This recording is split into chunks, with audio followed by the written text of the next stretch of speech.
A crushing sense of defeat and despair Un sentiment écrasant de défaite et de désespoir enveloppa les disciples de Jésus, tandis que celui-ci souffrait et mourait sur la croix, et que son corps sans vie était mis au tombeau.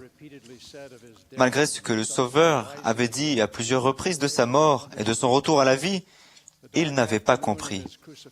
Pourtant, l'après-midi ténébreuse de sa crucifixion fut vite suivie du matin joyeux de sa résurrection.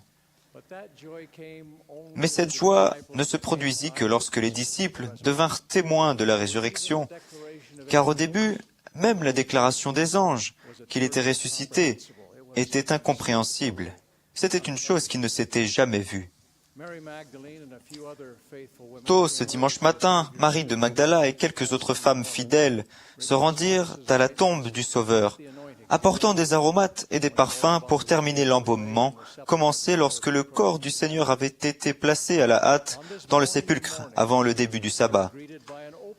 Ce matin, de tous les matins, elles trouvèrent le sépulcre ouvert, la pierre ayant été roulée, et deux anges qui déclarèrent « Pourquoi cherchez-vous parmi les morts celui qui est vivant?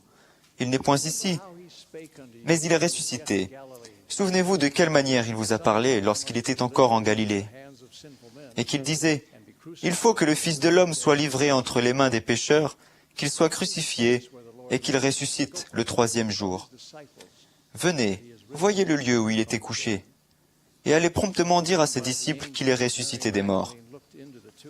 Comme l'avaient demandé les anges, Marie de Magdala regarda dans le tombeau, mais il semblait que tout ce qu'elle enregistrait était que le corps du Seigneur n'était plus là. Elle se hâta d'aller trouver les apôtres, et trouvant Pierre et Jean, elle leur dit « Ils ont enlevé du sépulcre le Seigneur, et nous ne savons où ils l'ont mis. » Pierre et Jean coururent jusqu'à l'endroit et vérifièrent que la tombe était effectivement vide. Voyant les bandes qui étaient à terre et le linge qu'on avait mis sur sa tête plié dans un lieu à part. Apparemment, Jean fut le premier à comprendre le message magnifique de la résurrection. Il écrivit qu'il vit et il crut. Alors qu'à ce stade, les autres ne comprenaient pas encore que selon l'Écriture, Jésus devait ressusciter des morts. Pierre et Jean s'en allèrent, mais Marie resta derrière, encore en pleurs. Entre-temps, les anges étaient revenus et lui demandèrent tendrement, « Femme, pourquoi pleures-tu » Elle leur répondit, « Parce qu'ils ont enlevé mon Seigneur, et je ne sais où ils l'ont mis. » À ce moment, le Sauveur ressuscité, se tenant maintenant derrière elle, lui dit, « Femme, pourquoi pleures-tu? Qui cherches-tu » Elle, pensant que c'était le jardinier, lui dit, « Seigneur, si c'est toi qui l'as emporté, dis-moi où tu l'as mis, et je le prendrai. » Elder James E. Talmage a écrit, « C'était à Jésus, son Seigneur bien-aimé, qu'elle parlait, bien qu'elle ne le sût pas. Un mot des lèvres vivantes du Seigneur transforma sa douleur profonde en une joie pleine d'extase. Jésus lui dit, « Marie. » La voix, le ton, l'accent plein de tendresse qu'elle avait entendu et aimé dans le passé la firent sortir des profondeurs du désespoir dans lesquelles elle était plongée. Elle se retourna et vit le Seigneur. Dans un transport de joie, elle tendit les bras pour l'étreindre, ne prononçant que le mot plein d'affection et d'adoration « Rabouni », signifiant « mon maître bien-aimé ». Ainsi, cette femme bénie devint le premier être mortel à voir le Christ ressuscité et à lui parler. Plus tard dans la journée, il apparut à Pierre à Jérusalem, ou à proximité, à 2 disciples sur la route d'Emmaüs, et le soir, à 10 des apôtres et à d'autres, apparaissant soudain au milieu d'eux, disant « Voyez mes mains et mes pieds, c'est bien moi, touchez-moi et voyez. Un esprit n'a ni chair ni os, comme vous voyez que j'ai. » Alors, pour mieux les convaincre, comme dans leur joie ils ne croyaient point encore, et qu'ils étaient dans l'étonnement, il mangea devant eux du poisson rôti et un rayon de miel. Plus tard, il leur donna cette instruction. « Vous serez mes témoins à Jérusalem, dans toute la Judée, dans la Samarie et jusqu'aux extrémités de la terre. » En plus de ces témoins à Jérusalem, nous avons le ministère incomparable du Seigneur ressuscité auprès des habitants de l'Amérique ancienne. Au pays d'abondance, il descendit des cieux et invita les gens de la foule assemblée, quelques 2500 personnes, à venir un à un pour mettre la main dans son côté et sentir les marques des clous dans ses mains et dans ses pieds. Et lorsqu'ils se furent tous avancés, et eurent été eux-mêmes témoins, ils s'écrièrent d'un commun accord, « Hosanna, béni soit le nom du Dieu très haut !» Et ils tombèrent aux pieds de Jésus et l'adorèrent. La résurrection du Christ montre que son existence est indépendante et éternelle. Car comme le Père a la vie en lui-même, ainsi il a donné au Fils d'avoir la vie en lui-même. Jésus a dit, « Le Père m'aime parce que je donne ma vie, afin de la reprendre. Personne ne me l'ôte, mais je la donne de moi-même. J'ai le pouvoir de la donner, et j'ai le pouvoir de la reprendre. Tel est l'ordre que j'ai reçu de mon Père. » La vie du Sauveur ne dépend pas de la nourriture, de l'eau, de l'oxygène, ni de quelque autre substance ou pouvoir, ou de qui que ce soit. À la fois en tant que Jéhovah et Messie, il est le grand « Je suis », le Dieu existant par lui-même. Tout simplement, il l'est et sera à jamais. Par son expiation et sa résurrection, Jésus-Christ a vaincu tous les aspects de la chute.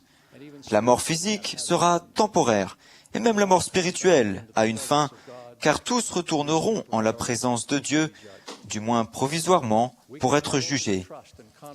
Nous pouvons avoir une confiance absolue en son pouvoir de tout vaincre et de nous accorder la vie éternelle.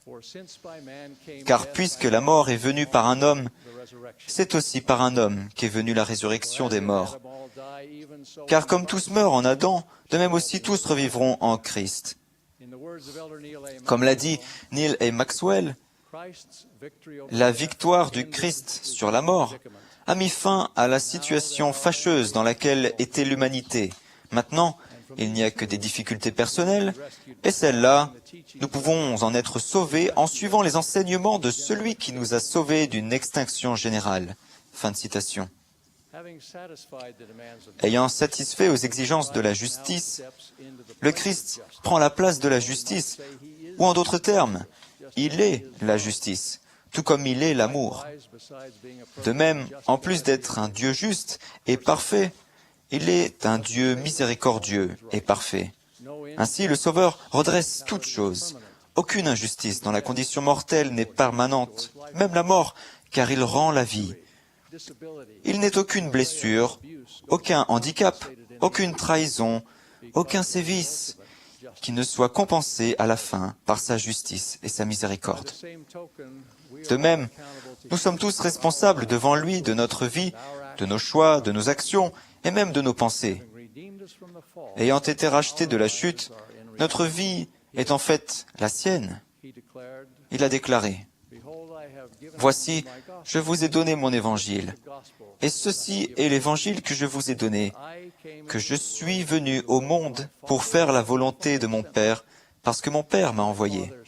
Et mon Père m'a envoyé pour que je sois élevé sur la croix, et qu'après avoir été élevé sur la croix, j'attire tous les hommes à moi, afin que, comme j'ai été élevé par les hommes, de même, les hommes soient élevés par le Père, pour se tenir devant moi, pour être jugés selon leurs œuvres. » Réfléchissez un instant à l'importance de la résurrection pour déterminer une bonne fois pour toutes la véritable identité de Jésus de Nazareth et résoudre les grandes disputes philosophiques et les questions existentielles.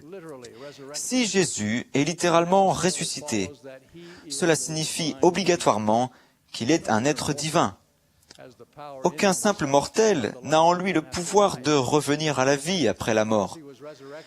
Comme il est ressuscité, Jésus ne peut pas avoir simplement été un charpentier, un instructeur, un rabbin ou un prophète. Comme il est ressuscité, Jésus devait être un Dieu, et même le Fils unique du Père. Par conséquent, ce qu'il a enseigné est vrai.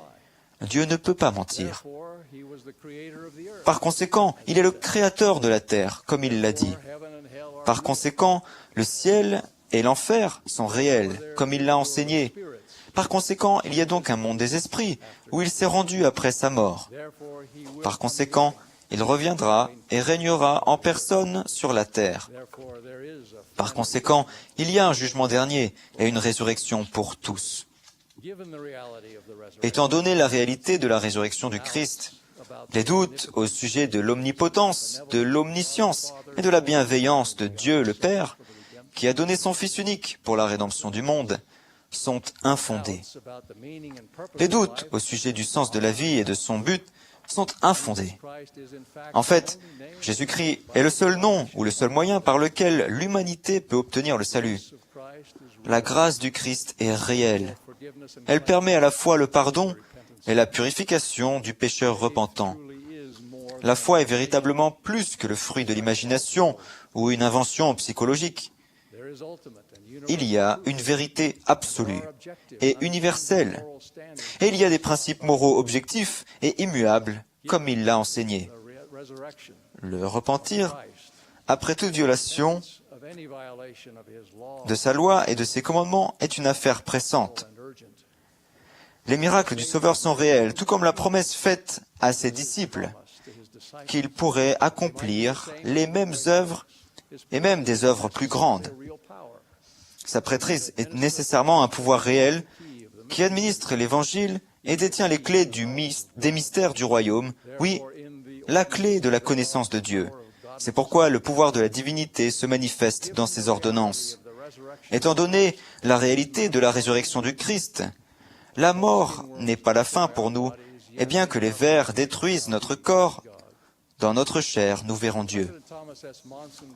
Le président Monson a parlé d'un certain Robert Blatchford qui, il y a 100 ans, dans son livre « God and My Neighbor » ou « Dieu est mon prochain », attaque avec vigueur les croyances chrétiennes reconnues telles que Dieu, le Christ, la prière et l'immortalité.